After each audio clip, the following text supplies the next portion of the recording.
Oke, kita mulai aja ya.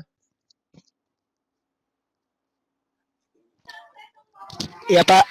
Iya Pak. Assalamualaikum warahmatullahi wabarakatuh. Waalaikumsalam warahmatullahi wabarakatuh. Udah bergabung nih. Tadi sempat hampir lupa kalau malam ini ada kelas 4 nih nyiapin ya. Oke, jadi pertemuan hari ini kita sudah mulai membahas subbab tentang pemeliharaan SDM ya. Jadi kalau di pertemuan-pertemuan sebelumnya itu kita membahas mengenai apa itu kompensasi ya, pengertiannya kompensasi, terus jenis-jenisnya, macam-macamnya, eh, apa berbagai turunan dari kompensasi, kemudian regulasi-regulasi yang mengatur mengenai kompensasi itu sendiri ya. Nah, pertemuan kali ini kita sudah mulai beranjak ke yang namanya pemeliharaan SDM ya. Nah, ada yang masuk lagi. Oke, jadi kan mata kuliahnya kompensasi dan pemeliharaan SDM. Jadi sebenarnya salah satu output dari kenapa perusahaan itu menerapkan kompensasi ya agar SDM, aset-aset sumber daya manusia yang ada di perusahaan itu bisa terpelihara dengan baik gitu ya. Makanya ada di situ pemeliharaan SDM. Nah, ini saya hari ini akan berikan pengantarnya dulu ya.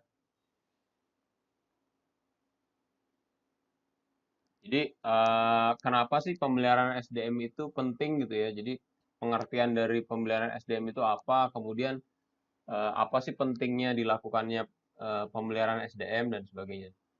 Nah, di pertemuan selanjutnya baru kita akan bahas yang namanya pemeliharaan SDM itu secara lebih mendalam ya. Jadi materinya juga sudah saya share di e-kampus. Jadi nanti bisa dicek ya di e-kampus.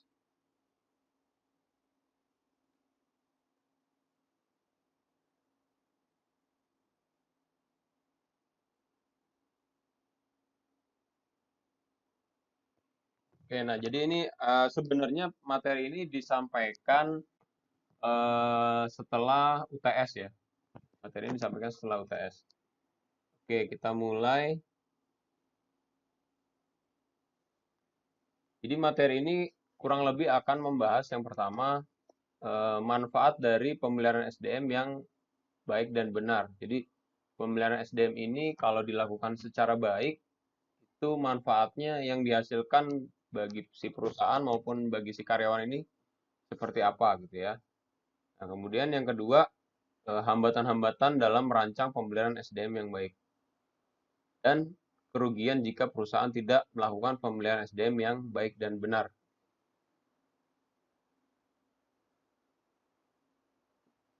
Nah, jadi setiap organisasi pasti pengen perusahaan itu atau organisasi itu menghasilkan kinerja yang istimewa ya, kinerja yang baik.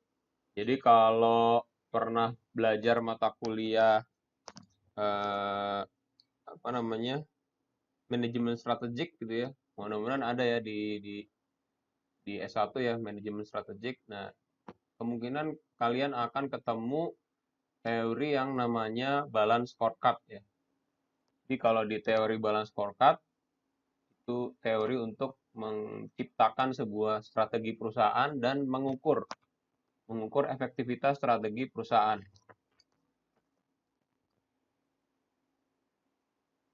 Jadi kalau di ilmu balance scorecard, nah,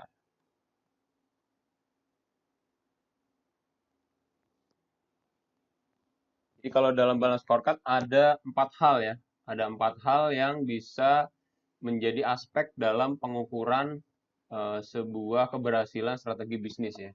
4 aspek atau 4 perspektif.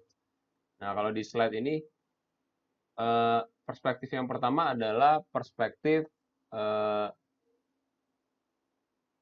apa namanya, internal bisnis finansial, keuangan, perspektif keuangan.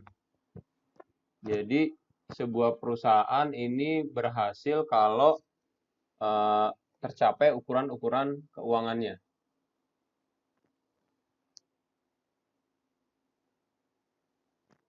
Artinya dia bisa mendapatkan untung, bisa mendapatkan return dari apa yang diinvestasikan dan seterusnya. Nah, kemudian perspektif yang kedua adalah perusahaan ini dikatakan kinerjanya baik kalau eh, perspektif pelanggannya itu bisa terpenuhi. Artinya pelanggannya bisa merasa puas gitu ya, bisa merasa senang, bisa membeli kembali produk yang ditawarkan oleh si perusahaan itu gitu ya. Bisa perusahaannya bisa pelanggannya bisa merasa dicukupi dari kehadiran dari si perusahaan ini. Terus juga terkait dengan dampak-dampak sosial kemasyarakatan yang ditimbulkan dari si perusahaan ini itu seperti apa. Nah, itu perspektif yang kedua ya, jadi perspektif customer. Nah, perspektif yang ketiga itu namanya internal bisnis proses atau di sini proses bisnis internal ya.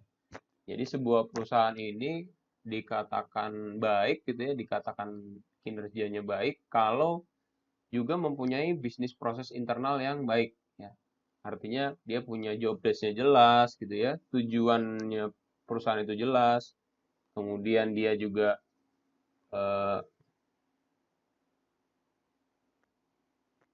menggunakan mungkin peralatan-peralatan yang modern gitu ya, menggunakan IT yang bagus gitu. Nah, ini eh, perspektif internal bisnis proses. Nah, kemudian yang terakhir, yang paling bawah ya, ini adalah perspektif learning and growth. Jadi, perusahaan ini dikatakan berhasil kalau dia bisa mengembangkan sumber daya manusianya ya.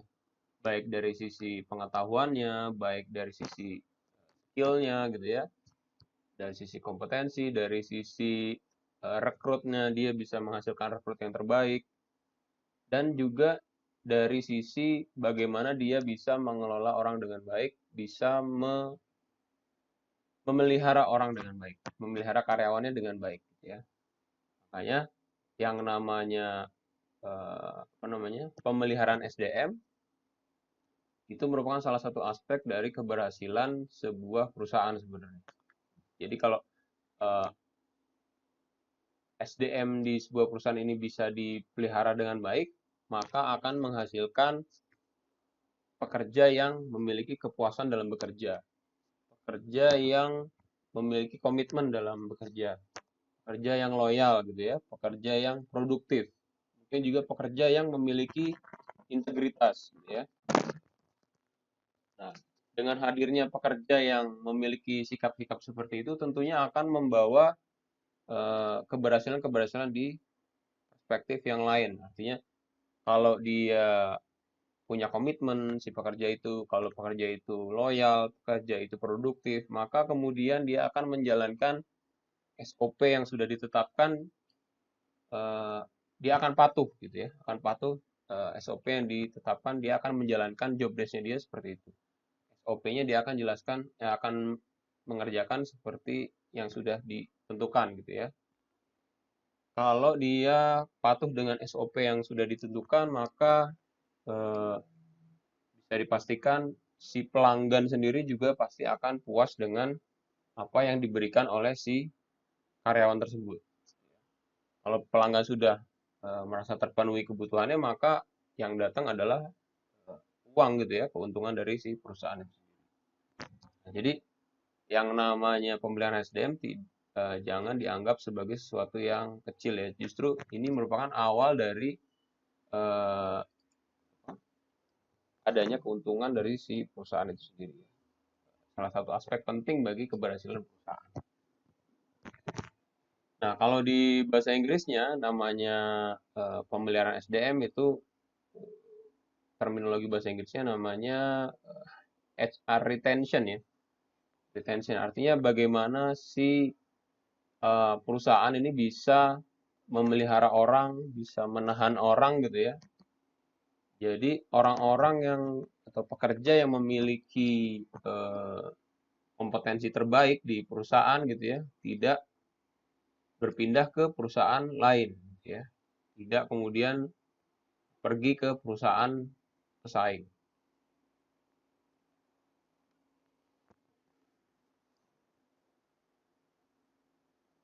Nah, tapi kita juga realnya juga kita dihadapkan dengan fakta bahwa nggak selalu ya perusahaan ini bisa memahami kebutuhan pekerja ya, kebutuhan pekerja dalam artian pemenuhan kepuasan dan loyalitas si pekerja itu sendiri. Jadi nggak mesti, mungkin ada beberapa aspek yang belum bisa atau tidak bisa dipenuhi oleh si perusahaan ini. Nah, yang namanya pemeliharaan SDM atau HR retention ya, itu juga terkait dengan eh, hubungan antara pelanggan dengan investornya. Jadi pemilik modal. Jadi ada sebuah penelitian yang menunjukkan hubungan langsung antara tingkat retensi pekerja dengan pertumbuhan penjualan. Seperti tadi ya saya jelasin bahwa eh, pekerja yang dipelihara gitu ya, kemudian pekerjaannya jadi senang, produktivitasnya jadi naik, kemudian dampaknya pelanggan yang menjadi loyal dan investornya senang karena perusahaannya dapat untung. Jadi hubungannya seperti ini. Kemudian, nah di pertemuan kali ini saya juga akan jelasin sedikit mengenai apa itu turnover ya. Jadi sebuah manajemen retensi atau pemeliharaan SDM ini erat kaitannya dengan yang namanya turnover ya. Jadi turnover ini bisa diartikan sebagai jumlah orang gitu ya, jumlah pegawai di perusahaan yang meninggalkan perusahaan dalam kurun waktu tertentu. Artinya jumlah orang di perusahaan kita yang dia resign atau dia meninggal gitu ya, atau dia pensiun gitu ya, dalam kurun waktu tertentu, biasanya dalam kurun waktu 1 tahun.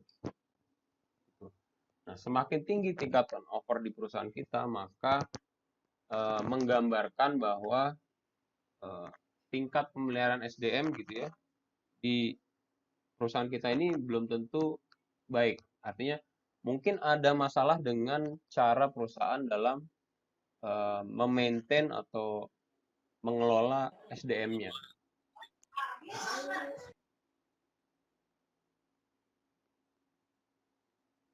Ya, jadi tingkatan over yang tinggi mungkin bisa erat kaitannya atau bisa menggambarkan ada hal yang salah dalam cara perusahaan dalam mengelola SDM.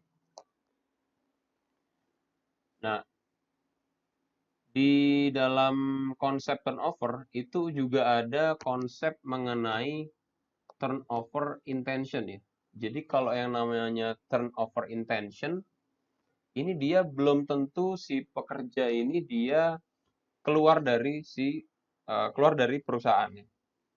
Turnover intention ini mengacu pada niat seseorang untuk mencari alternatif pekerjaan lain dan belum terwujud dalam bentuk perilaku nyata gitu ya.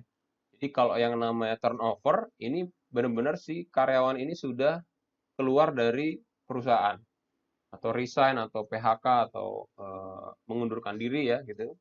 Udah keluar lah dari perusahaan. Tapi kalau yang namanya turnover intention ini sebenarnya eh, masih di dalam hati gitu ya. Karena saya nggak puas dengan pekerjaan ini ya saya ngapain capek-capek gitu ya. Mendingan saya coba aja cari-cari kerja atau cari lowongan-lowongan kerja lah di job street misalnya gitu ya. Tapi dia tetap jadi karyawan di perusahaan itu gitu ya. Tapi dia sudah mulai ngelirik-ngelirik ke perusahaan lain gitu ya. Sudah mulai mencari cara untuk resign dari perusahaan itu.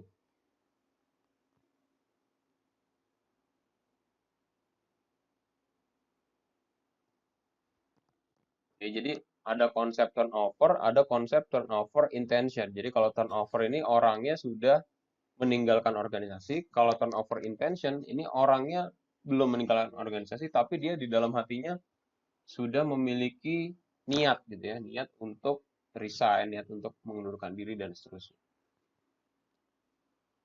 Nah, yang namanya turnover ini terjadi ketika pekerja berhenti menjadi anggota organisasi. Dalam artian terjadi yang namanya pemutusan hubungan kerja.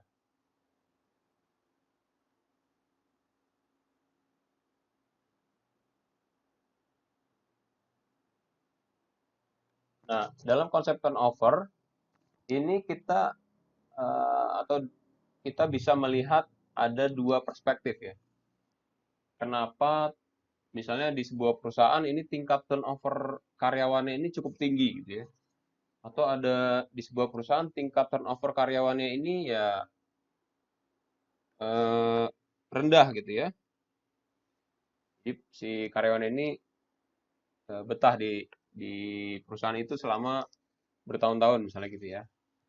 Nah, sebenarnya dua hal ini bisa kita lihat sebagai sebuah eh, fenomena gitu ya. Jadi kenapa sih turnover di perusahaan A misalnya itu angkanya menjadi tinggi sekali gitu ya.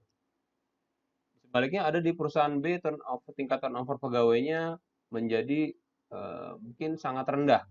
Mungkin ada sesuatu hal yang salah dalam pengelolaannya atau mungkin ada cara-cara pengelolaannya yang bisa ditiru oleh perusahaan yang tingkat turnover tinggi misalnya gitu ya.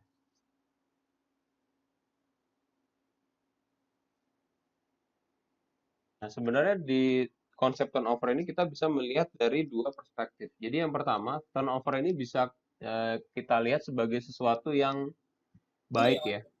Artinya kalau misalnya yang pekerja yang keluar dari perusahaan ini punya kompetensi yang biasa-biasa aja gitu ya, punya output pekerjaannya juga ya dia nggak terlalu mencapai target lah gitu ya. Atau dia orangnya memang toxic sih, jadi orangnya dia suka mempengaruhi orang lain, pekerja-pekerja yang lain misalnya gitu ya. Jadi dia kayak racun di perusahaan lah misalnya gitu. Nah, maka kita melihatnya kalau orang tersebut keluar dari perusahaan, maka yang namanya turnover ini bisa dilihat sebagai sesuatu yang baik. Artinya perusahaan membuang atau artinya mengurangi jumlah orang yang dapat merugikan perusahaan atau menjadi sesuatu yang baik karena orang-orang yang mengganggu bagi berjalannya perusahaan untuk mencapai tujuannya gitu bisa berkurang gitu ya. Jadi orang-orang yang tersisa di perusahaan ini adalah orang-orang yang benar-benar eh, serius gitu ya, benar-benar niat untuk bekerja gitu ya, untuk orang-orang yang loyal, orang-orang yang punya integritas dan seterusnya. Ya, jadi turnover juga bisa dilihat sebagai sesuatu yang baik. Nah, di sisi yang lain, turnover juga bisa dilihat dari sisi yang buruk gitu ya, yaitu bila mana turnover ini terjadi ketika orang-orang yang meninggalkan perusahaan ini merupakan orang-orang yang produktif gitu ya, orang-orang yang memiliki kompetensi yang baik, memiliki kompetensi yang spesifik misalnya, kompetensi yang unik. Jadi untuk perusahaan ini menemukan penggantinya itu ada kemungkinan akan menemukan kesulitan gitu ya di kemudian hari. Nah, kesulitan-kesulitan perusahaan dalam menemukan orang ini bisa saja kemudian bisa menghambat si perusahaan ini dalam mencapai tujuan bisnisnya gitu ya. Jadi, saya ulangi lagi, turnover ini bisa dilihat dari dua perspektif ya. Dilihat dari sesuatu yang baik atau dilihat dari sesuatu yang buruk. Jadi misalnya nanti kalian mau nulis skripsi tentang tingkat turnover pekerja di perusahaan XYZ misalnya gitu ya. Ternyata kalian menemukan fakta bahwa tingkat turnover pekerja di perusahaan tersebut itu cukup tinggi gitu ya. Nah, ini menarik untuk diteliti ya. Nah, kemudian tingkat turnover-nya tinggi ini karena apa gitu ya? Karena pengelolaan SDM-nya jelek gitu ya. Terus kemudian orang-orang yang menjadi nggak betah gitu ya. Atau mungkin pengelolaan SDM-nya ya cukup baik, hanya saja orang-orang yang keluar dari perusahaan ini mungkin memang orang-orang yang tidak cocok dengan budaya perusahaannya gitu ya. Mungkin orang-orang yang mengganggu bagi perjalanan perusahaan dan seterusnya. Jadi tingkat turnover pekerja di perusahaan saya rasa menjadi salah satu topik yang cukup menarik kalau misalnya diteliti.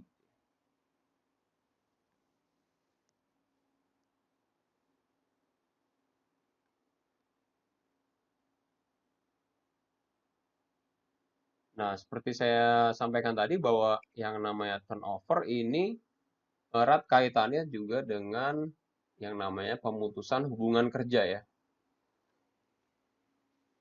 Jadi kalau dalam Undang-Undang 13 tahun 2003 yang namanya pemutusan hubungan kerja itu diartikan sebagai berakhirnya hubungan kerja karena suatu hal tertentu yang mengakibatkan berakhirnya hak dan kewajiban antara pekerja dan pemberi kerja.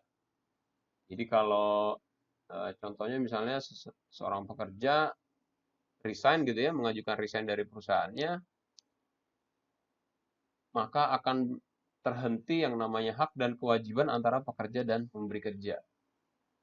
Nah, hak dan kewajibannya ya kalau pemberi kerja ya memberikan kompensasi, memberikan gaji dan seterusnya. Kalau hak pekerja ya menjalankan perintah-perintah dari perusahaan dan seterusnya, menjalankan job desk.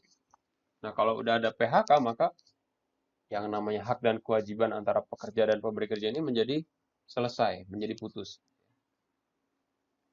Nah, secara umum ini terdapat dua penyebab PHK ya. Jadi, penyebab PHK yang pertama adalah PHK secara sukarela. Yang kedua adalah PHK secara paksa. Nah, apa contohnya? Contoh dari PHK yang bersifat sukarela adalah yang pertama, contohnya misalnya pengunduran diri. Jadi sebab-sebab PHK ini banyak. Jadi kalau sekarang nih ya zamannya lagi krisis seperti ini, misalnya gue kemarin baru di PHK nih dari perusahaan. Di PHK-nya karena apa nih? Karena memang perusahaannya tutup, kemudian dia dipecat gitu ya, atau dia mengundurkan diri, atau dia mungkin kena pengurangan pegawai, gitu ya, atau dia sakit terus-menerus sehingga tidak bisa melanjutkan pekerjaannya dan sebagainya. Jadi eh, judulnya satu ya, PHK, putus hubungan kerja. Tapi sebab-sebab PHK ini banyak. Ya. Nah, sebab-sebab PHK ini terbagi dua, itu sebab PHK secara sukarela dan PHK secara paksa. Jadi kalau PHK secara sukarela, contohnya yang pertama adalah mengundurkan diri. Ya. Jadi kayak si pekerja resign dari kantornya gitu ya, itu PHK secara sukarela. Artinya PHK secara sukarela ini adalah keinginan dari si pekerja itu sendiri. Yang kedua adalah PHK karena pensiun normal. Ya, jadi eh, di peraturan perusahaannya mungkin sudah tertera kalau dia usia pensiunnya sudah usianya si pekerja ini sudah mencapai 55 tahun misalnya gitu ya, maka dia secara otomatis putus hubungan kerjanya. Ya, artinya dia sudah memasuki usia pensiun dan sudah tidak jadi karyawan lagi di situ gitu ya. Jadi pertama adalah PHK karena mengundurkan diri, yang kedua adalah PHK karena pensiun normal gitu ya. Yang ketiga contohnya adalah PHK karena meninggal dunia. Jadi kalau si pekerja ini kemudian baik dia masih usia produktif misalnya gitu ya, kemudian meninggal dunia maka terputus hak dan kewajiban antara pekerja dan pemberi kerja. Ya, itu contoh-contoh dari PHK sukarela. Nah, kemudian ada penyebab PHK yaitu PHK secara paksa gitu ya. PHK secara paksa bisa dimaknai sebagai pemutusan hubungan kerja karena yang menginginkan adalah si perusahaannya. Ya.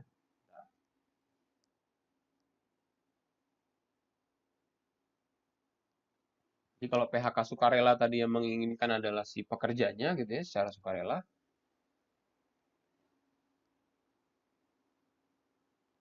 Kalau PHK secara paksa yang menginginkan adalah si perusahaannya, ya. Jadi contohnya adalah misalnya pengurangan karyawan akibat krisis ekonomi misalnya gitu ya. Jadi ada sebuah pabrik misalnya karena ekonominya lagi krisis, kemudian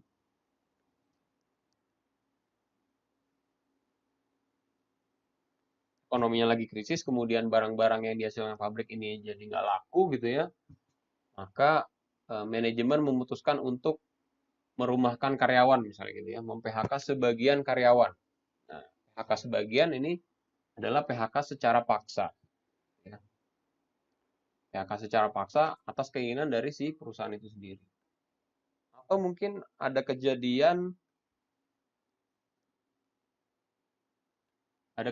ketika mungkin perusahaannya ini tutup total gitu ya, tutup total karena dia pindah pabrik. Misalnya tadinya di Jawa Barat, kemudian pindah pabrik ke Sumatera misalnya gitu ya. Nah, maka pabrik yang di Jawa Barat ditutup total. Itu juga termasuk dari PHK secara paksa. Nah, untuk PHK yang secara paksa ini hak-hak yang diterima oleh si karyawan yang dibayarkan oleh perusahaan ini berupa pesangon ya namanya. Jadi kalau PHK secara paksa, hak yang didapatkan oleh karyawan ini berupa pesangon. Nah, di Undang-Undang 13 itu dijelaskan bahwa yang namanya pesangon sebenarnya dimaknai sebagai eh, apa ya? Dimaknai sebagai tanggung jawab dari si karyawan untuk menjaga kelangsungan hidup dari si pekerja selama beberapa waktu. Makanya di Undang-Undang 13 itu yang namanya pesangon itu dikaitkan dengan yang namanya masa kerja. Jadi masa kerja sekian tahun sampai sekian tahun itu perkalian pesangonnya adalah berapa kali gaji bruto. Ya. Kemudian ada range itu sekian tahun sampai sekian tahun berapa kali gaji bruto dan seterusnya. Kalau nggak salah maksimal berapa ya? 9 kali gaji bruto kalau nggak salah. Itu sebagai dampak dari dilakukannya PHK secara paksa. Nah, kalau PHK secara sukarela artinya si apa namanya? Si pekerja ini dia memang berniat untuk mengundurkan diri gitu ya. Sebenarnya tidak diatur secara spesifik dalam undang-undang gitu ya. Hak-haknya tidak diatur secara spesifik. Jadi kalau dia mengundurkan diri, maka perusahaan tidak mewajibkan untuk membayarkan sisa hak yang dimiliki oleh si pekerja.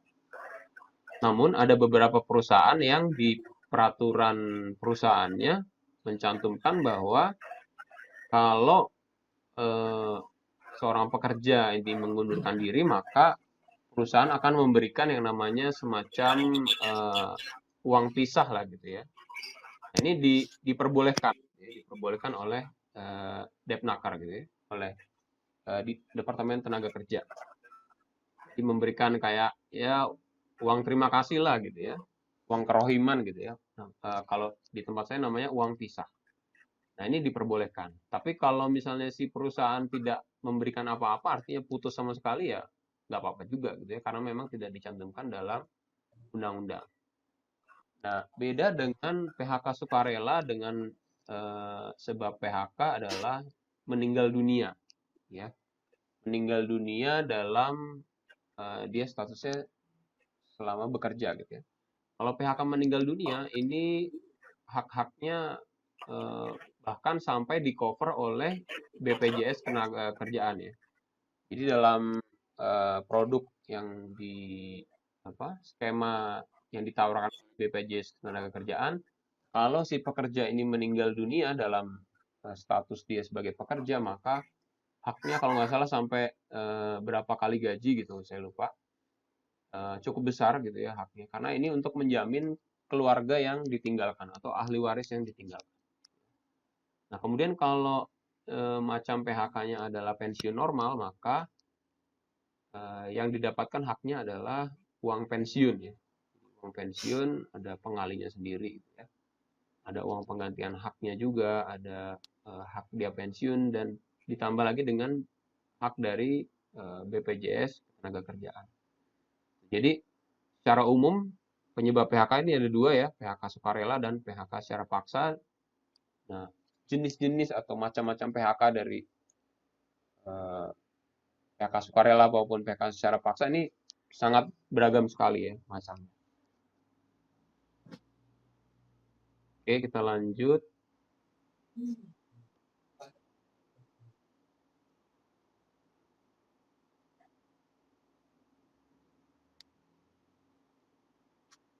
Nah, ada peneliti ya namanya Mobley ya. Jadi dia mengatakan bahwa banyak faktor yang menyebabkan seorang karyawan ini berpindah dari tempat kerjanya, namun secara umum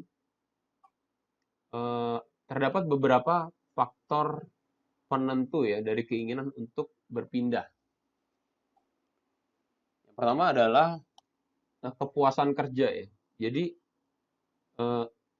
pada tingkat individu, kepuasan merupakan variabel psikologis yang paling sering diteliti dalam suatu model intention turnover. Jadi yang namanya kepuasan kerja ini dikaitkan dengan yang tadi saya jelaskan, turnover intention ya. Jadi keinginan dia untuk meninggalkan perusahaan. Ya.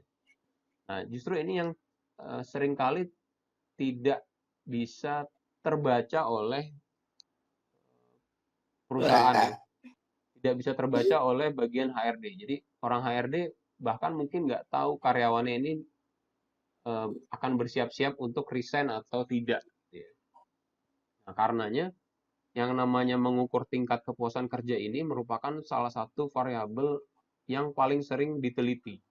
Jadi yang namanya kepuasan kerja ini merupakan topik bahasan yang cukup menarik juga kalau dijadikan topik bahasan untuk penulisan skripsi ya, untuk penelitian skripsi. Jadi kalau di sini secara simpel ya dijelaskan bahwa aspek kepuasan ini berhubungan dengan keinginan individu untuk meninggalkan organisasi dikarenakan tingkat kepuasan akan upah. Jadi kalau dia dibayarnya terlalu murah, persepsi dia, saya mendapatkan upah yang terlalu murah misalnya, maka dia akan muncul yang namanya keinginan untuk resign misalnya gitu ya. Kemudian juga dikaitkan dengan kepuasan akan promosi, artinya kenaikan dari jenjang jabatan sendiri. Kemudian kepuasan dari si pekerja atas pengawasan yang diterima gitu ya. Ini kok bos saya kok cuek-cuek aja gitu misalnya gitu ya. Nah, ini juga bisa mempengaruhi yang namanya turnover intention ya. Kemudian juga kepuasan dengan rekan kerja gitu ya. Apakah rekan kerja ini saling mendukung atau malah saling menjelek-jelekan gitu ya. Ini juga akan mempengaruhi. Yang terakhir adalah kepuasan akan pekerjaan. Ya, jadi aspek-aspek dari kepuasan kerja ada promosi ya, ada pengawasan yang diterima, pekerjaan ya. Ya aku juga tadi kagak nemu.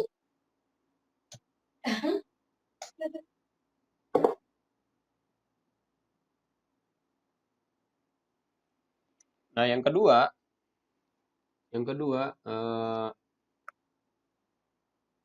kenapa seseorang ini mau memiliki keinginan untuk berpindah dari tempat kerjanya gitu ya, dari sebuah perusahaan. Yang kedua adalah komitmen organisasi dari si karyawan itu sendiri.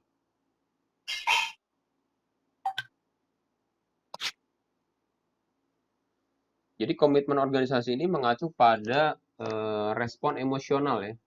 Respon emosional individu kepada keseluruhan organisasi. Jadi persepsi dari si pekerja terhadap perusahaan secara umum gitu ya. Jadi kalau tadi yang pertama yang sebelumnya ya, itu dikaitkan dengan kepuasan kerja. Jadi dikaitkan dengan variabel-variabel tertentu dalam pekerjaan atau dalam lingkungan kerja.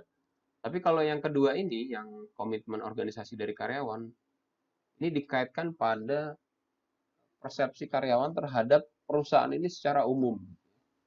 Jadi mikir misalnya, oh ini perusahaan udah mau bangkrut nih gitu ya, saya mendingan resign aja deh, misalnya gitu ya. Saya kayaknya nggak akan bertahan lama gitu ya. Atau misalnya persepsi akan saya rasanya nggak bisa berkembang lagi deh di perusahaan ini, misalnya gitu ya. Eh, Output yang saya hasilkan kayaknya sudah maksimal di perusahaan ini, jadi saya nggak bisa berkembang lagi, misalnya gitu. Atau misalnya eh, perbedaan komitmen antara budaya pribadi ya, antara budaya pribadi dengan budaya yang dianut oleh si perusahaan. Jadi misalnya eh, untuk pekerja wanita misalnya, komitmen pribadinya dia misalnya untuk pekerja wanita yang muslim, saya pengen bekerja tapi pakai jilbab misalnya gitu ya. Tapi di budaya perusahaannya mengatakan bahwa kalau lu mau kerja di sini ya lu nggak usah pakai jilbab gitu ya, biasa aja gitu kayak karyawan yang lainnya misalnya gitu. Tapi di dalam hatinya budaya pribadinya si pekerja ini saya pengen bekerja tapi pakai jilbab misalnya gitu. Nah ini perbedaan-perbedaan komitmen, perbedaan budaya yang muncul antara si pekerja dengan si perusahaan ini menyebabkan perbedaan dari komitmen ya. Jadi perbedaan persepsi antara individu dengan si perusahaan ini akan menimbulkan intensi untuk dia resign.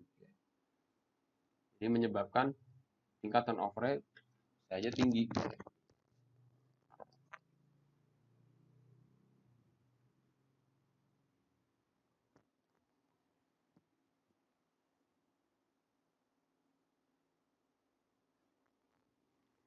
Nah, ini saya mau share sedikit mengenai perbedaan karakteristik orang di tempat kerja ya.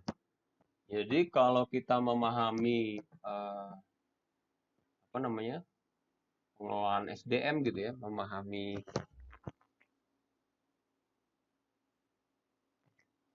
belajar mengenai manajemen SDM, atau kita bekerja sebagai orang SDM di perusahaan, kita juga harus paham mengenai karakteristik dari setiap orang di perusahaan kita gitu ya.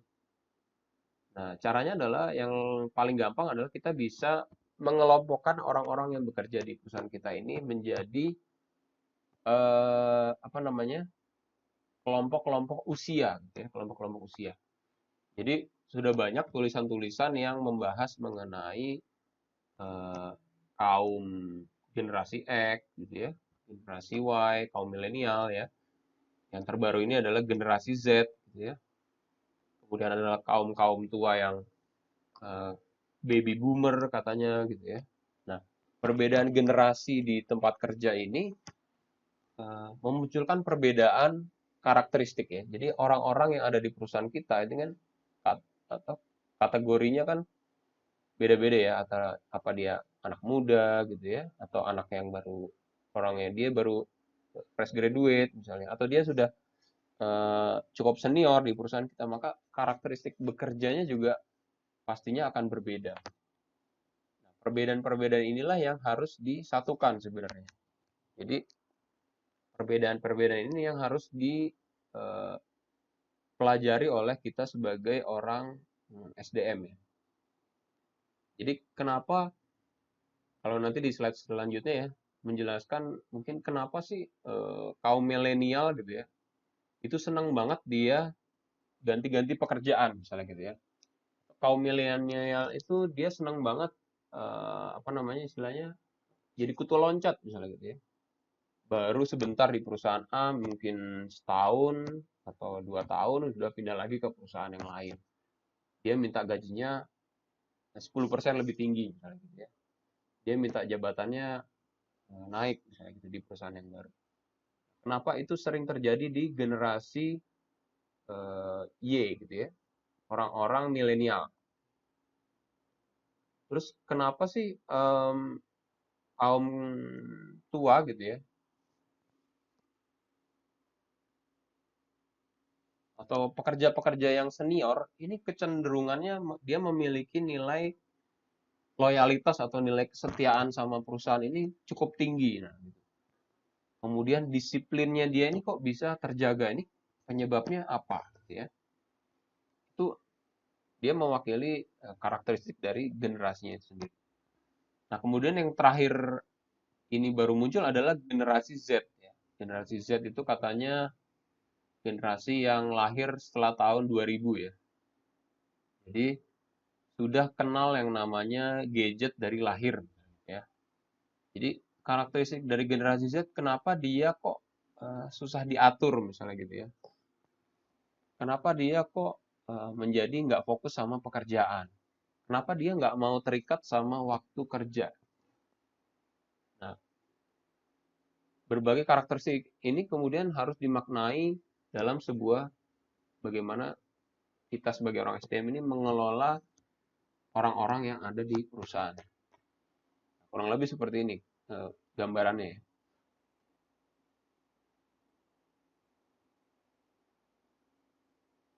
Nah, ini jadi ada hasil penelitian ya, hasil penelitian dari Job Planet ya.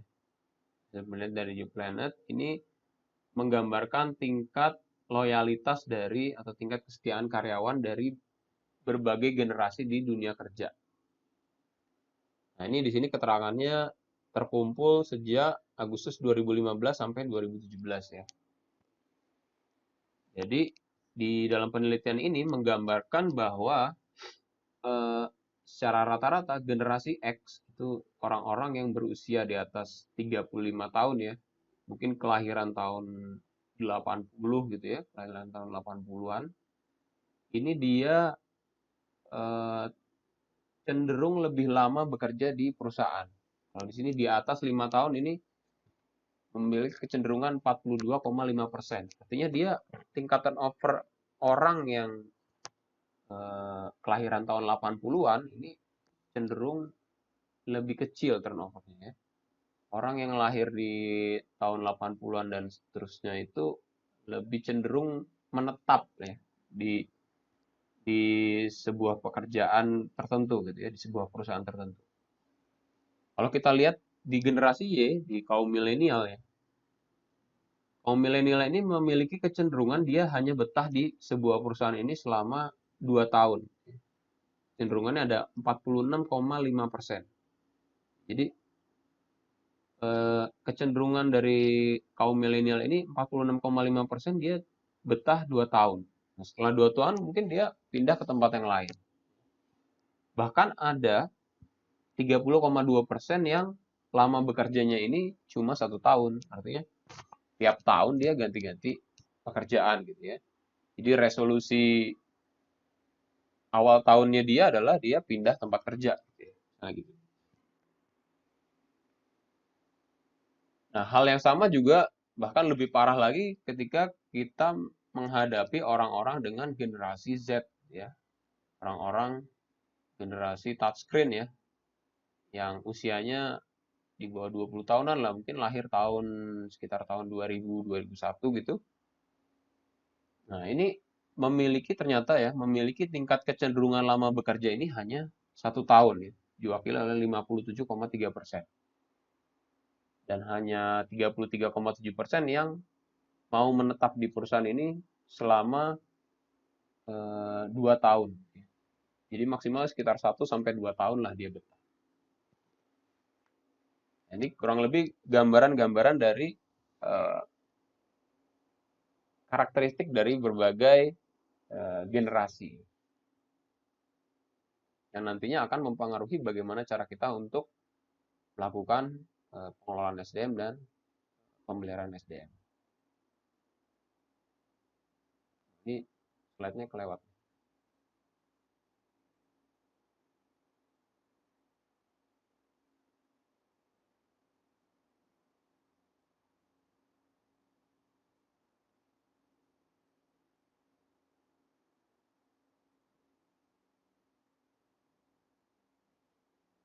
Ini slide-nya balik lagi ke yang saya jelaskan tadi ya.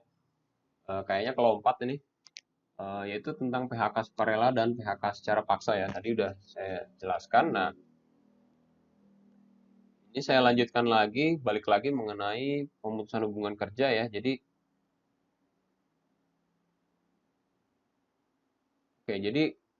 terjadinya turnover yang tinggi, gitu ya, ujung-ujungnya terjadi pemutusan hubungan kerja, ini memiliki beberapa risiko bagi perusahaannya. Jadi yang pertama, eh, yang namanya PHK ini akan melepas pekerja yang sudah berpengalaman dan setia. Ya.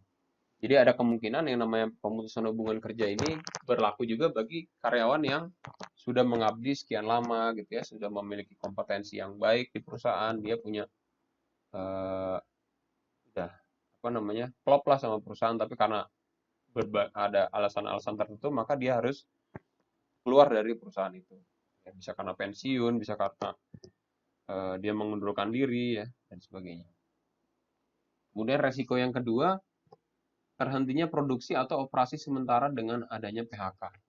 Ya, apalagi kalau si perusahaan ini tidak mampu mengganti orang-orang yang keluar dari perusahaan. Ya.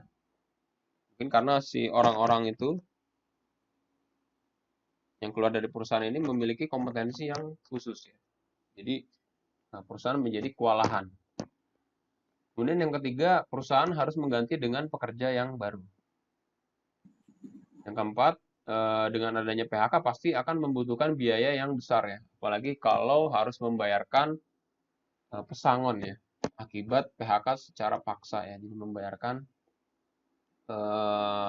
pesangon sebesar dari bergantung pada masa kerja dari si pekerjanya itu sendiri ya. Itu biayanya sangat besar bagi perusahaan. Nah, kemudian selanjutnya hasil kerja dari pekerja pengganti ya belum tentu sebanding dengan pekerja yang PHK. Jadi misalnya ada seorang pekerja kemudian dia putus hubungan kerjanya ya entah karena resign atau meninggal atau pensiun. Nah, belum tentu orang yang baru ini akan outputnya akan seoptimal dari si orang yang resign tadi ya. Karena kan orang yang resign tadi mungkin sudah memiliki pengalaman gitu ya, sudah terbiasa bekerja di perusahaan kita, sudah pernah dilakukan training dan sebagainya. Sementara orang yang baru ini ya benar-benar fresh, ya dia belum mengenal dari budaya kerja, dia belum mengenal SOP dari si perusahaan kita ini, gitu ya. Maka outputnya juga kemungkinan ya tidak sebesar atau tidak sebaik dari karyawan yang resign. Nah, kemudian perusahaan membayarkan kompensasi bagi pekerja yang PHK ya. Ada uang pesangon, ada santunan, uang pisah, dan uang pensiun. Nah, kemudian resiko yang terakhir adalah dampak hukum jika ada gugatan terkait dengan kebijakan PHK. Nah, ini ramai ya kalau ada PHK biasanya sampai ke disnaker gitu ya. Tuntutan hukum. Nah, kalau tadi resiko bagi pekerjaan, resiko bagi apa namanya? Perusahaan ya. Nah, ini adalah resiko bagi si pekerja itu sendiri. Jadi, kalau yang namanya PHK ini pasti dua pihak yang terkait hubungan kerja ini memiliki risiko ya. Jadi, ini risiko bagi pekerja yang pertama adalah hilangnya penghasilan yang diterima. Yang biasanya dapat gaji bulanan, rutin gitu ya. Yang biasanya akhir tahun dapat bonus gitu kan. Biasanya lebaran dapat THR misalnya. Nah, ini penghasilannya tiba-tiba hilang karena dia nggak bekerja gitu ya. Atau dia pindah kerja tapi ternyata kompensasi yang diterima ini tidak sebesar kantor yang lama misalnya gitu ya. Kemudian resiko yang kedua adalah timbulnya situasi yang tidak enak karena harus menganggur. Ketiga, berkurangnya harga diri terutama bila selama ini memangku suatu jabatan. Nah, ini bisa terjadi kalau orang misalnya sudah apa namanya pejabat gitu ya. Apalagi dia senang bekerja gitu ya. Gila kerja lah gitu di kantor gitu kan misalnya. Nah, kemudian dia memutuskan untuk mengundurkan diri gitu ya. Terus tapi dia dalam mengundurkan diri ini, proses mengundurkan diri ini tidak dipersiapkan dengan matang. Maka bisa saja di kemudian hari setelah dia mengundurkan diri dia akan merasa bahwa dirinya dia ini udah nggak dihargai lagi. Atau contoh lainnya misalnya ketika terjadi PHK karena pensiun ya, pensiun normal gitu ya. Jadi orang udah usia 55 tahun, kemudian dia pensiun normal. Nah, bisa dimungkinkan dia akan mengalami yang namanya post power syndrome ya. Jadi post power syndrome ini adalah persepsi seseorang ya, yang ketika dia sudah tidak bekerja lagi atau tidak menjabat suatu jabatan di perusahaan misalnya, tapi dia masih merasa seolah-olah dia masih menjabat di perusahaan tersebut. Jadi masih ngerasa apa ya, bos gitu ya. Walaupun dia udah pensiun, tapi di rumah dia masih ngerasa bos, harus diladenin gitu ya. Masih pengen punya ajudan misalnya gitu ya. Rasa dirinya dia masih banyak uang, misalnya ngerasa dirinya dia masih punya penghasilan dan seterusnya. Jadi ada perasaan-perasaan tertentu yang tidak bisa dia tinggalkan karena dia sudah terbiasa bekerja di perusahaan, karena dia sudah tahunan bekerja di perusahaan dan dia harus tiba-tiba meninggalkan pekerjaan itu ya, dan dia masih memiliki perasaan dia sebagai pekerja gitu ya, saya kira gitu. Itu namanya post power syndrome. Nah, makanya di beberapa perusahaan gitu ya, ini secara umum ya, sudah umum dilakukan di Indonesia. Jadi ada beberapa kebijakan, kaitannya dengan kalau si pekerja ini masuk masa usia pensiun normal ya. Jadi yang pertama kebijakannya adalah beberapa tahun sebelum dia pensiun normal, si perusahaan ini biasanya akan memberikan yang namanya pelatihan ya. Pelatihan-pelatihan kaitannya dengan motivasi ya, dengan bagaimana caranya dia itu mengelola emosi setelah nanti pensiun gitu ya. Bagaimana caranya si pekerja ini kemudian mengelola dirinya dia ini setelah memasuki masa pensiun.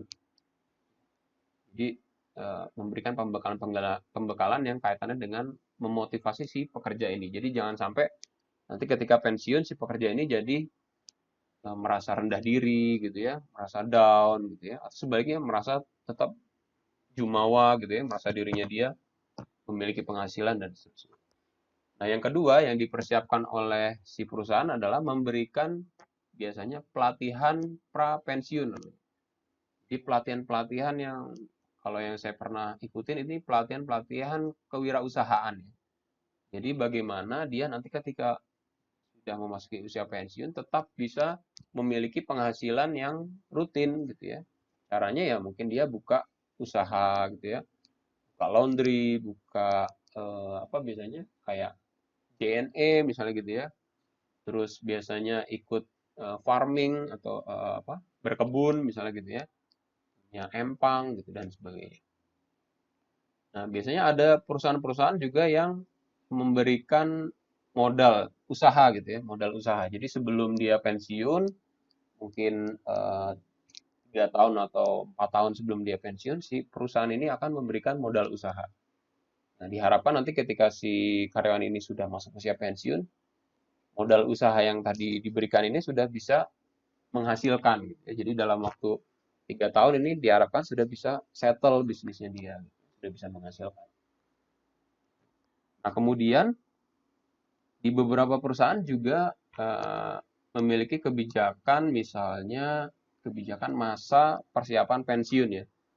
Jadi katakanlah usia pensiun ini adalah 55 tahun, maka umumnya di beberapa perusahaan 6 bulan sebelum dia pensiun akan diberikan bebas tugas. Ya. Jadi dia tidak diwajibkan untuk datang lagi ke kantor. Jadi sebelum dia benar-benar putus hubungan kerjanya, maka 6 bulan sebelumnya dia sudah dirumahkan. Dirumahkan artinya ya dia mencoba beradaptasi dengan lingkungan rumah gitu ya, mencoba beradaptasi dengan apa, keseharian dia kalau dia nggak bekerja di kantor dan seterusnya. Nah, dalam masa persiapan pensiun ini, hak-hak dari si pekerja ini tetap diberikan oleh si perusahaan. Kurang lebih gambarannya seperti itu. Nah, resiko selanjutnya bagi pekerja adalah terputusnya hubungan dengan teman-teman kerja. Gitu ya. Jadi yang biasanya punya banyak teman di kantor, tiba-tiba jelek gitu ya, eh, di rumah aja gitu. Nah, selanjutnya akan bersusah payah lagi mencari pekerjaan baru. Ya.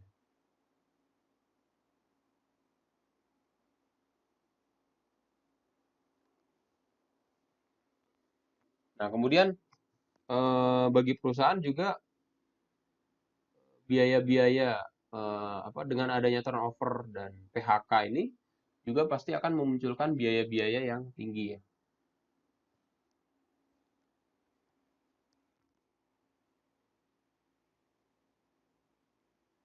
Jadi karena tingkat turnover tinggi pasti nanti dampaknya ke biaya lagi ujung-ujungnya. Jadi ada biaya harus ngerekrut orang lagi gitu ya, harus melakukan seleksi orang, harus melakukan pelatihan orang gitu ya. Dan tentunya biaya dari PHK itu sendiri.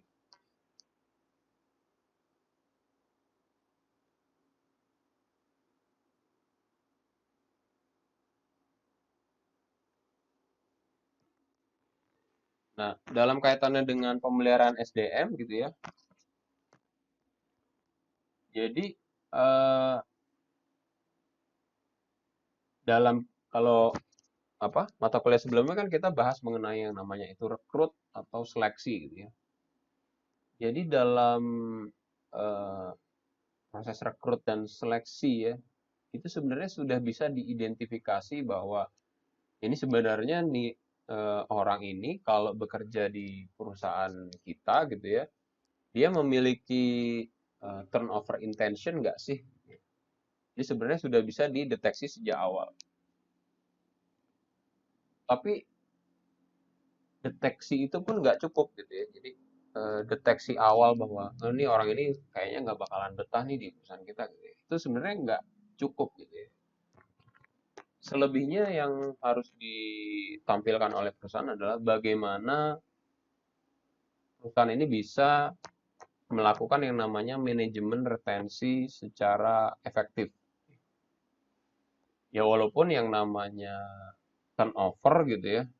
Jadi yang namanya turnover atau yang namanya pekerja keluar dari perusahaan ini sesuatu yang normal sebenarnya gitu ya.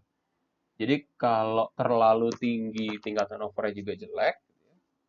Kalau tingkat turnover di perusahaan kita ini nol gitu juga jelek juga gitu ya. Berarti ada sesuatu yang salah lah gitu ya dengan manajemen retensi atau dengan pemeliharaan SDM di tempat kita. Jadi yang harus diingat adalah yang namanya turnover ini merupakan sesuatu yang ya normal gitu ya, sesuatu yang lumrah di perusahaan kita gitu. Nah, tapi yang penting adalah bagaimana perusahaan harus tetap optimal gitu ya, harus tetap bisa maksimal dalam memelihara gitu ya, dalam menjaga orang-orang yang memiliki kompetensi khusus biar nggak pindah ke tempat lain gitu ya, harus tetap bisa memberikan pengembangan-pengembangan skill gitu ya bagi si karyawan yang ada di perusahaan gitu ya demi keberlangsungan dari organisasi itu sendiri gitu ya demi keberlangsungan dari si perusahaan.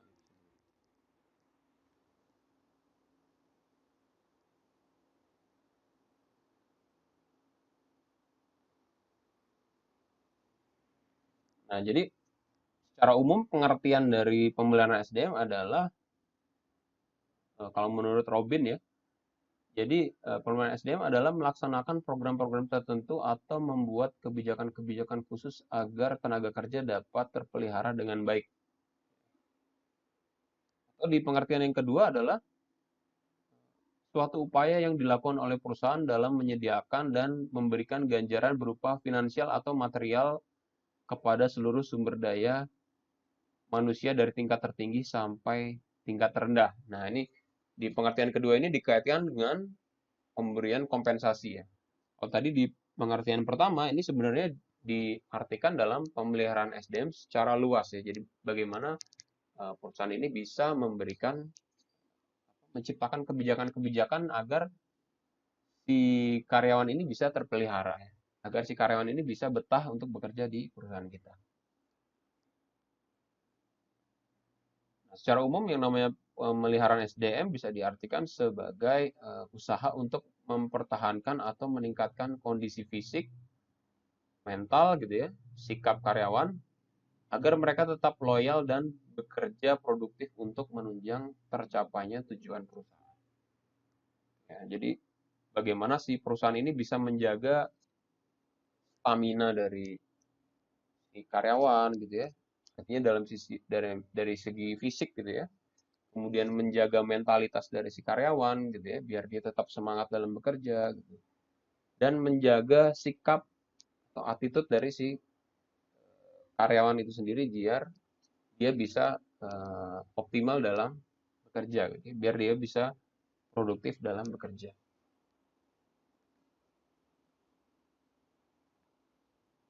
Jadi kata kuncinya adalah usaha, loyal, dan produktif ya.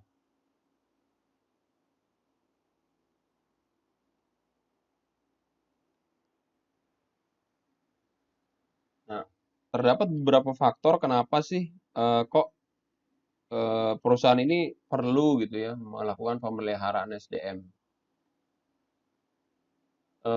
Yang pertama, perusahaan harus menyadari ya. Jadi sebenarnya SDM yang ada di perusahaan ini merupakan modal utama dari perusahaan ya. Jadi kalau yang namanya SDM ini nggak dipelihara dengan baik gitu ya, bisa menimbulkan kerugian bagi perusahaan ini sendiri. Gitu ya. Yang kedua, perusahaan juga harus menyadari bahwa orang-orang yang bekerja di perusahaan adalah ya manusia pada umumnya gitu ya. Jadi manusia pada umumnya memiliki kelebihan gitu ya, memiliki kekurangan, memiliki keterbatasan, dia juga punya emosi gitu ya. Dia juga berhubungan dengan lingkungan-lingkungan sekitarnya. Ya manusia lah, manusia pada umumnya. Jadi bukan robot gitu ya, bukan mesin. Jadi ada dua hal yang mendorong kenapa yang namanya manajemen retensi ini perlu dilakukan.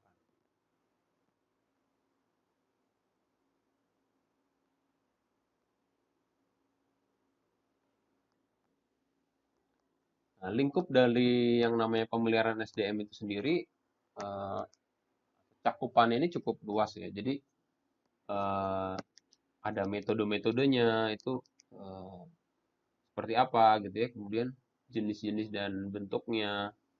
Kemudian dikaitkan dengan pengertiannya tadi ya, pengertian dan tujuan itu apa gitu. Kemudian dikaitkan juga dengan kesejahteraan karyawan, dikaitkan juga dengan K3 ya, keselamatan dan kesehatan dari si pekerja itu sendiri, dan dikaitkan dengan hubungan industrial yang berasaskan Pancasila. Jadi yang namanya pemeliharaan SDM ini lingkupnya cukup luas ya. Jadi kalau mata kuliah ini ya, mata kuliah kompensasi dan pemeliharaan SDM, ini hubungannya cukup dekat sebenarnya dengan mata kuliah hubungan industrial ya. Dengan mata kuliah hubungan industrial. Kayaknya kalian nanti semester depan akan ada mata kuliah hubungan industrial ya. Dosennya Pak Sugeng Jatmiko kalau nggak salah. Nah, nanti di dalam materi mata kuliah hubungan industrial nanti kalian juga akan ketemu lagi dengan yang namanya pemeliharaan SDM itu seperti apa dari sisi aspek hubungan ketenagakerjaan. Di hubungan industrial itu adalah hubungan ketenagakerjaan. Kalau di Indonesia, hubungan ketenagakerjaan itu disebutnya hubungan industrial Pancasila gitu ya. Jadi karena asasnya Pancasila, maka yang namanya hubungan kerja antara pekerja dan pemberi kerja ini harus didasari oleh asas saling menghormati misalnya gitu ya, asas saling mendukung lah gitu ya, pelajaran Pancasila lah seperti apa gitu ya. Jadi nanti kalian di mata kuliah hubungan industrial akan ketemu lagi nih.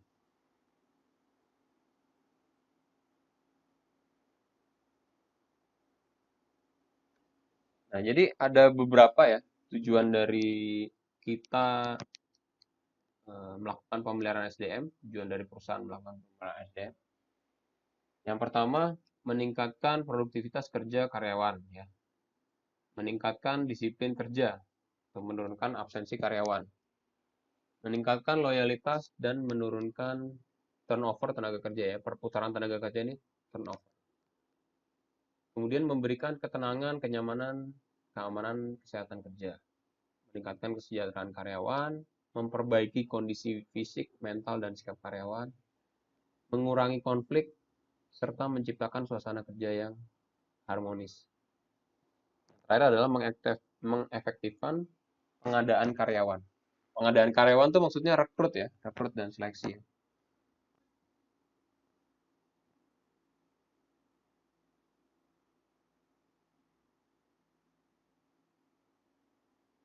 Nah, jadi ada beberapa asas dari pemeliharaan SDM. Yang pertama adalah asas manfaat dan efisiensi. Jadi yang namanya pemeliharaan SDM ini harus memberikan manfaat yang optimal bagi kedua belah pihak ya. Bagi si perusahaan sama si karyawan itu sendiri.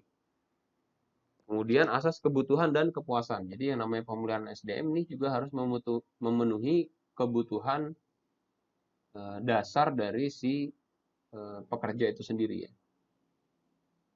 Kemudian asas keadilan dan kelayakan. Itu memberikan ketenangan dan konsentrasi karyawan pada tugas-tugas yang dijalankan. Kemudian asas peraturan legal, yaitu didasari untuk menghormati peraturan yang ada dan menghindari adanya konflik antara buruh dan perusahaan. Terakhir adalah asas kemampuan perusahaan. Jadi yang namanya pemilihan SDM ini juga harus sesuai dengan kemampuan dari si perusahaan itu sendiri ya. Jadi hampir sama kayak konsep atau prinsip-prinsip yang dianut dalam pemberian kompensasi ya. Jadi yang namanya pemilihan SDM juga harus sesuai dengan kemampuan dari si perusahaan ini. Jadi jangan sampai perusahaan ini kemudian menjadi rugi lah kira-kira gitu ya.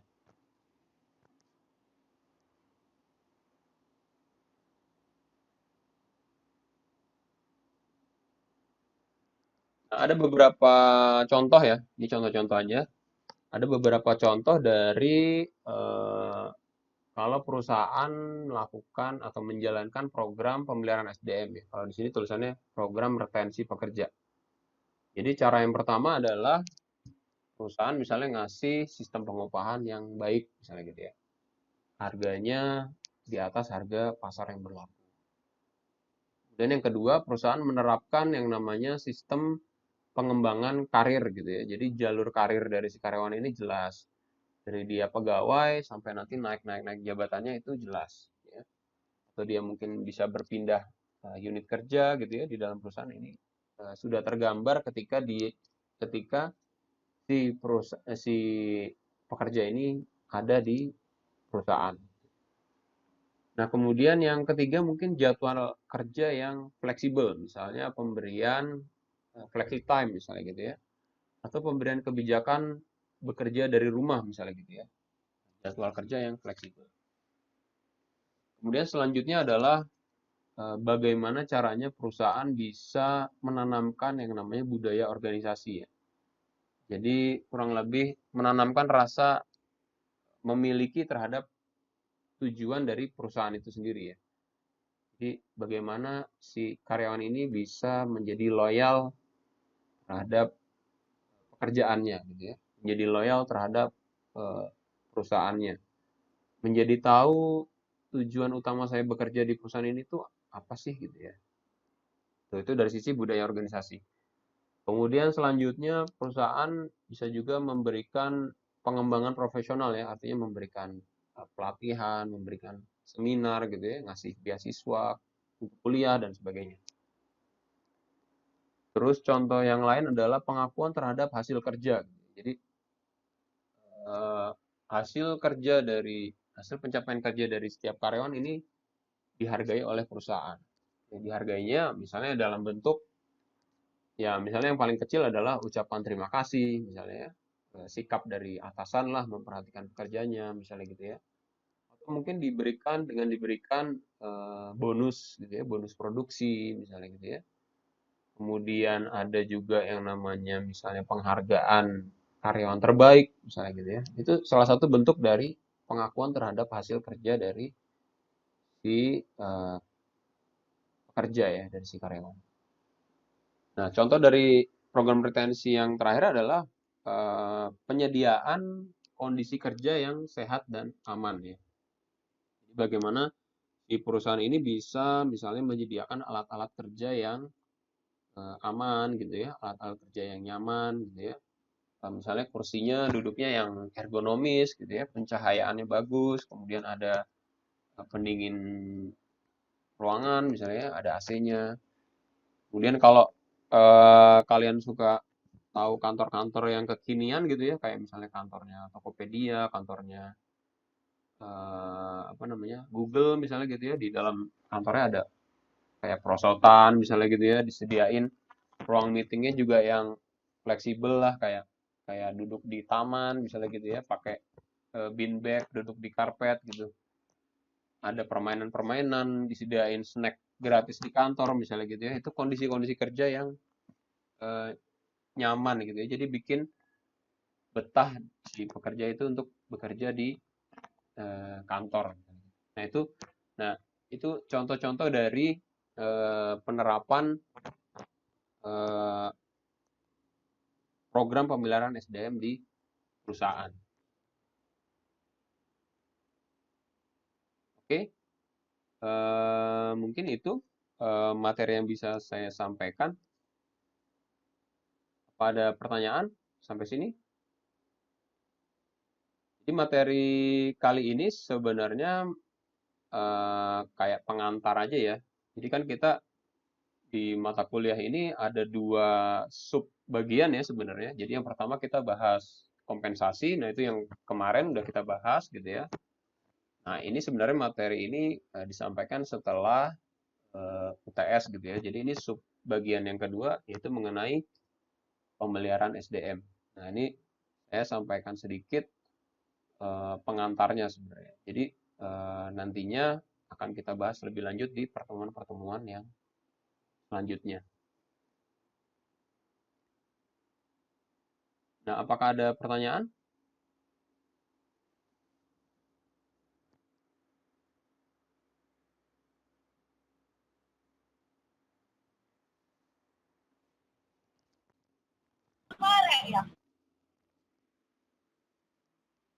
Oh iya, saya ingetin lagi jangan sampai apa namanya tugasnya ada yang kelewat ya. Jadi kemarin ada yang ngirimin juga tugasnya susulan gitu ya, nggak apa-apa. Yang belum ngirimin bisa disusulin aja ya, kirim via email. Oke Pak, oke Pak. Yang kata ini lagi beli apa mental kuyup kayak gini.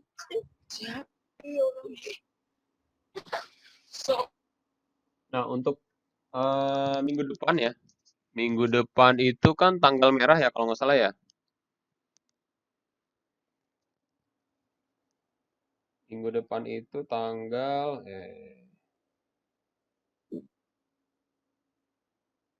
21 Pak. 21 ya. Ya, minggu depan tanggal 21 kan tanggal merah ya. Iya. Ya, jadi kayaknya minggu depan kita libur dulu. Nah, untuk tanggal 28 saya masih nunggu keputusan dari kampus apakah akan dilakukan perkuliahan baik secara online maupun ke kampus misalnya gitu ya. Kan katanya PSBB-nya mau dilonggarin dan sebagainya gitu ya. Nah, ini Bukannya udah libur ya Pak? Bukannya udah libur ya Pak dari tanggal 18 sampai tanggal 1. kalau Iya. di kalender pendidikannya kan libur ya. Kalender akademiknya libur ya. Iya, udah ada. Nah, Udah ada edarannya kok Pak. Udah libur, Oh. udah ada edaran. oh udah ada edarannya? Udah ada edaran Pak. Udah dari kampus Pak. Oh, oke. Kalau udah ada edaran berarti libur ya. Berarti nanti masuk lagi bulan Juni. Juni Pak. Juni. 2. Juni. Tanggal 2 Pak mulai aktif lagi. Oke, tanggal 2. Berarti nanti kita aktif lagi tanggal 4 ya. Iya Pak. Oke. Barbar di rumah saja. Coba di sini nggak ada yang ngomel. Main jeduran ya? Pakai bambu di sini. Oh, ini dong. Jangan di sini. Kalau nggak ada pertanyaan, nanti slide-nya bisa diambil di e-kampus ya. Materi bisa diambil di e-kampus. Terus yang kedua, kalau ada yang belum mengerjakan tugas, bisa dikumpulkan tugasnya, disusulkan. Tuh. Terus yang ketiga, karena ini pertemuan terakhir ya sebelum Lebaran, saya mau mohon maaf lahir batin kalau ada kesalahan-kesalahan ya. Iya Pak. Iya Pak. Lebarannya Iya Pak. Mohon maaf lahir batin juga Pak. ini padahal masih hari lagi ya, tapi udah mohon maaf lahir batin. Gak apa-apa lah. Ya mudah-mudahan lebarannya mana, Pak? lebarannya lancar ya. Karena nggak pada Amin. mudik, nggak pada mudik juga. Amin. Oke, udah setengah 9. Kita masih lockdown Pak. Di lockdown ya, nggak boleh. Allah. Oke, saya kira itu ya untuk pertemuan kali ini. Iya Pak. Terima kasih udah bergabung. Nanti kita ketemu lagi di bulan Juni ya. Oke, terima kasih. Selamat malam. Assalamualaikum warahmatullahi wabarakatuh. Waalaikumsalam warahmatullahi wabarakatuh. Makasih Pak. Selamat malam Pak. Makasih Pak.